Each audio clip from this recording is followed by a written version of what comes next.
Guys আমার কি হচ্ছে এখানে? ইমা এটা কি করছিস? কেমন আছিস তুই বলু?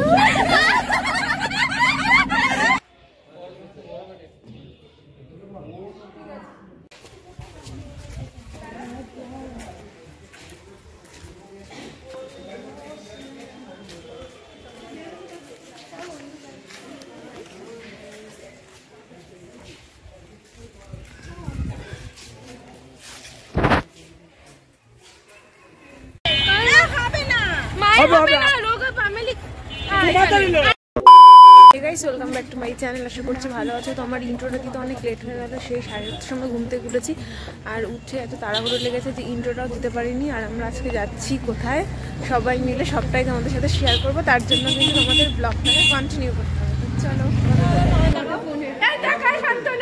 সবাই দেখে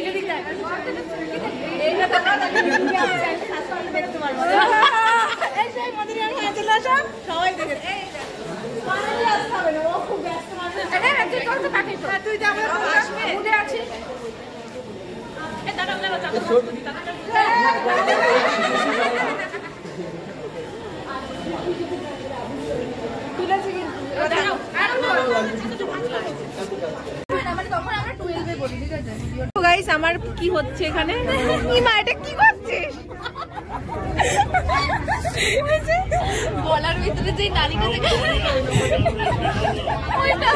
এর মধ্যে তো আমিও ঢুকে চলো। হ্যালো গাইস, আমরা কালীনারায়ণপুর নামছি।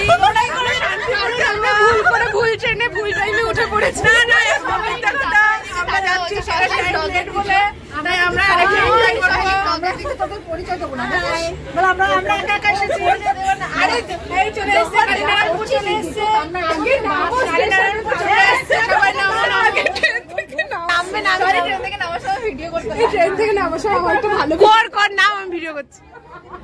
আমি এবার ট্রাইপডটা বের করবো।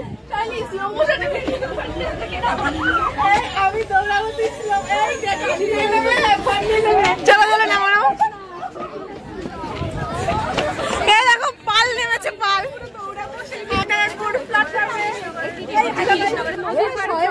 এই দেখো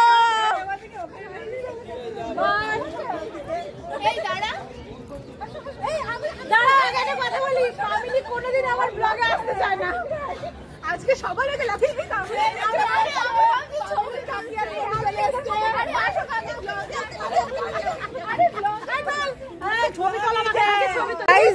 সবাই পাগল হয়ে গেছে। উল্টোপাল্টা বকছে। আমার ফ্যামিলিটা অনেক শয়তান তো। আমার মানে ফ্যামিলি কিন্তু খুব অসভ্য, বুঝলো তো? তোমরা কিছু মনে করো না। ফ্যামিলিকে তোমরা আগে আমার ব্লগে দেখেছো একটু অসভ্যতামি করে এরকম। হাত দিয়ে যেটা অন্য আঙুল রেখে দিয়েছে। তো আমরা এখন কালীনারায়ণপুরে খাওয়া দাওয়া করবো, তারপরে আবার যাবো। চলো। ফাঁকার জন্য কালীনারায়ণপুর নেমেছিলাম। ভাবলাম রানাঘাট আর নামবো না, কারণ ট্রেন ধরার জন্য আবার রানাঘাট নেমে শান্তিপুরে ট্রেন ধরতে হতো। তো আমরা রানাঘাট নামিনি, কালীনারায়ণপুরে একটু খাওয়া দাওয়া করেছিলাম। বিস্কুট বিস্কুট সবাই নাও নাও, এক একটা করে বিস্কুট নাও। সব চাপ ফেলাই নষ্ট করে। আরে এখানে বসবো এই তো বসতে হবে না।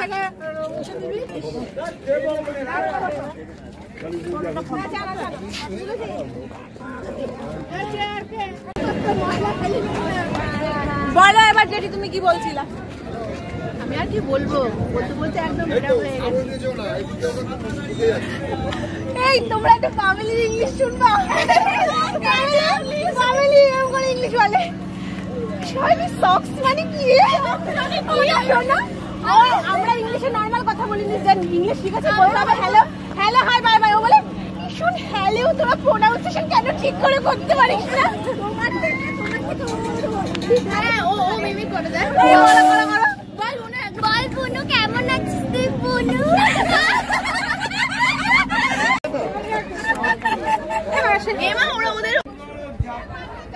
গাইস আমাদের এখানে খাওয়া দাওয়া হচ্ছে। দেখো কত কিছু এনেছে।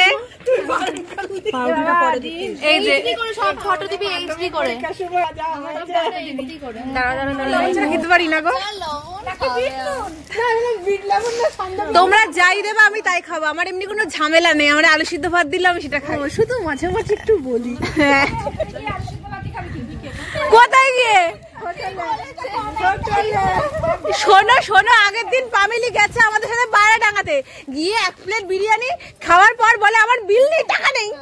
লোক বলে আমার টাকা নেই, ও খেয়ে ও পুরো আর হচ্ছে পামেলি তুই না খেতে পারিস না, বলেছে না আমি এই বিরিয়ানি হলে আমি পুরোটাই মানে পুরো 1 প্লেট বিরিয়ানি খেয়ে নিলাম, তারপরে পয়সা দিতে পারছে লোক দাঁড়িয়ে আছে।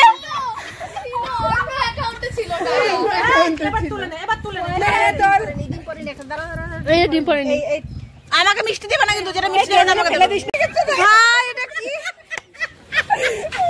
এই ট্রেন ট্রেন চলে গেল।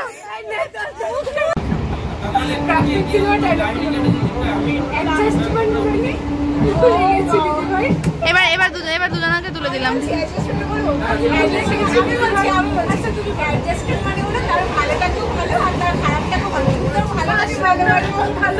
ও আবার মুখস্থ করে রেখেছে। মজার ছলে এখানে প্রাক্তন মুভির যে সিনটা ওটা করছিলাম, মানে আমি অপরাজিতা আড্ড হয়েছি, আরও হয়েছে ঋতুপর্ণা। যাই হোক, এটা একটা ঘটনা আছে, সেটা তোমাদের সাথে অন্য একদিন শেয়ার করবো। তো এখানে সিনটা খুব মজার ছলে করছিলাম আমরা। জনসমুদ্র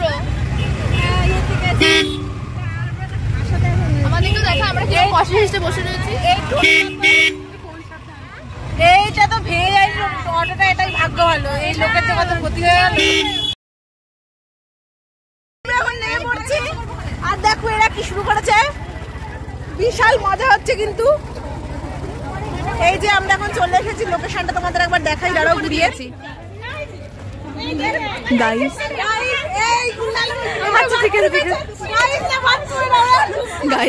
সহেলি বাথরুমে যাচ্ছে, তাই আবার ভিডিও করছে।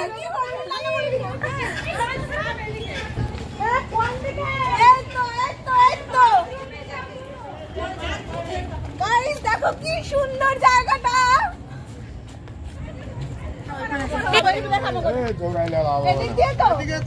আরে এখান দিয়ে সোজা যা। লঞ্চে কোথা দিয়ে উঠবো? নে সহেলি বল বল কি বলবি? এখন আমরা লঞ্চে যাচ্ছি, চলো লঞ্চে উঠবো। লঞ্চে যাচ্ছি না, লঞ্চ চলে গেছে, চলো লঞ্চে। সহেলি এমন দাপে দাপে যাচ্ছে গাইজ, এই ফ্লোরটাই ও ভেঙে ফেলবে এরকম। আমরা যাচ্ছিলাম হচ্ছে কালনা 108টা শিব মন্দির ওখানে, আর এখানে দারুণ একটা আড্ডা হয়েছে লঞ্চের মধ্যে বসে, যেহেতু দুটো সিঙ্গার আছে, তারা গান গাইছিল আর সাথে সবাই গলা মেলাচ্ছিল।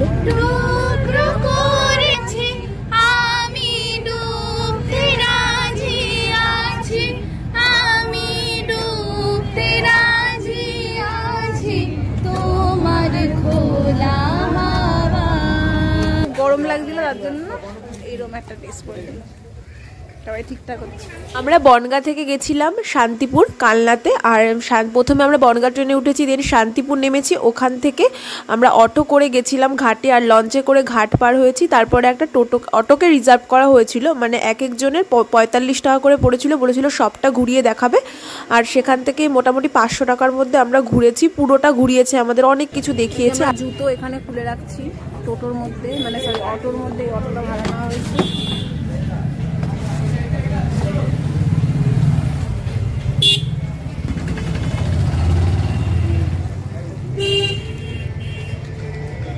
আমরা ভবা পাগলার মন্দিরটা ঘুরেছিলাম, সেখান থেকে খাওয়ারের টোকেন কেটে দেন আমরা পুরোটা ঘুরতে বেরিয়েছিলাম। আর টোটোওয়ালা সব জায়গাটা, সরি টোটোওয়ালা না, অটো কাকু যে কাকু ছিল সে সব জায়গাটা আমাদের ঘুরিয়ে রেখেছে। তারপরে আমরা 108টা শিব মন্দিরে চলে গেলাম। এই যে শিব মন্দিরটা, মানে এখানে একটা সাদা একটা কালো এরকম করে শিব মন্দিরগুলো পরপর ছিল, আর পুরোটা রাউন্ড করে তোমাদের ঘুরে দেখাচ্ছি। তো তোমরা ব্লগটা দেখো, অনেক অনেক জায়গায় ঘুরেছি, সবটাই তোমাদের সাথে শেয়ার করব। কিছু জায়গায় ক্যামেরা অ্যালাউ ছিল না, তার জন্য আর কিছু কিছু জায়গা তুলতে পারিনি। আর এই যে ব্লগ শ্যুট করার জন্য আমাকে আলাদা করে 25 টাকা দিয়ে টিকিট কাটতে হয়েছিল, তো দেন আমাকে ব্লগ শ্যুট করতে দেওয়া হয়েছে। যা পেরেছি তোমাদের সাথে শেয়ার করেছি।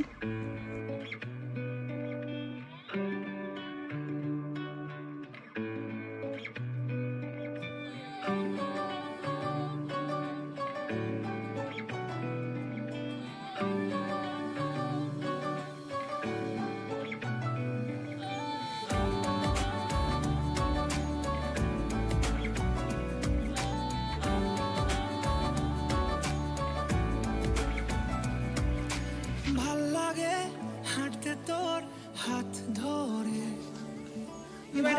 তোর আসছে দিন রাত ধরে ভাল লাগে হাঁটতে।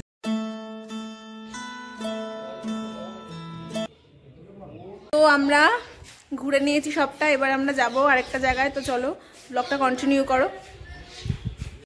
বল ভালো গাই। কেমন লাগছে তোমার এখানে ঘুরতে এসে? বলো। মনে হবে ভাব করছিস না তোর বাবা বানিয়েছে।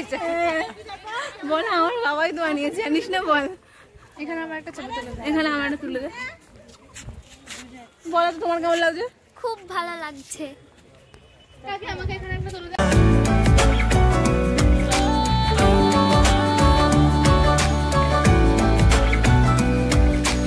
ভাল লাগে চাইলে তুই আর চোখে চাইছি তোর ওই দু চোখ আর তোকে ভাল লাগে। ঘোরা ঘুরে তারপর আমরা চলে গেছিলাম পাতাল গঙ্গায়। আর এখানে সবাই যে মা গঙ্গাকে কিছু দিচ্ছিল, মানে ওই 16 আনার কয়েন আর কি। আর তারপরে আমরা চলে গেছিলাম, এটা খুব জাগ্রত কালী মন্দির। শুধু দালানটার মধ্যে আমরা ঘুরেছি আর নমস্কার করে এসেছি, কিন্তু কালী মন্দিরের দরজা বন্ধ হয়ে গেছিলো, মানে মাকে দেখতে পারিনি।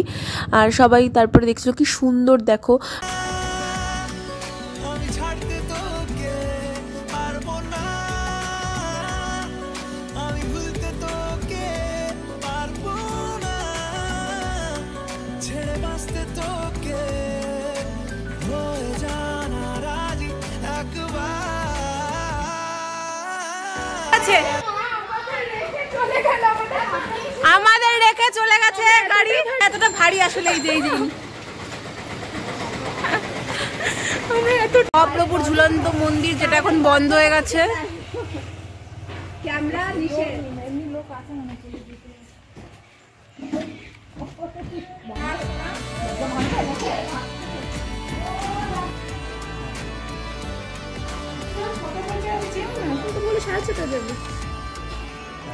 দেখা দিয়ে তুই চলে চলে যাস, কি কারণে এত কিছু চাস। মহাপ্রভুর চরণ দর্শন। না সত্যি গো, এটা হচ্ছে মহাপ্রভুর চরণ দর্শন। দেখো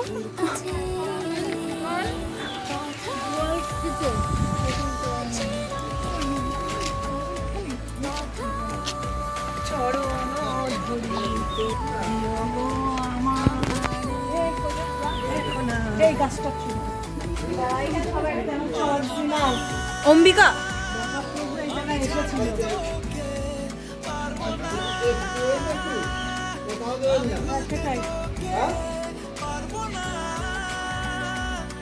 ছেড়ে বাঁচতে তোকে হয়ে জানা রাজি একবার।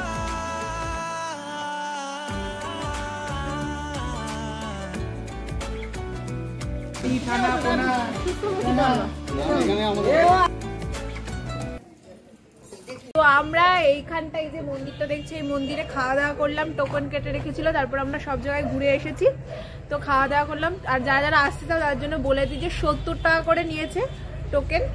আর এখন খাওয়া দাওয়া করে, সবটা নিরামিষ ছিল, নিরামিষ অনেক ভালো ভালো আইটেম ছিল করে। এখন আমরা যাচ্ছি বাড়ির দিকে।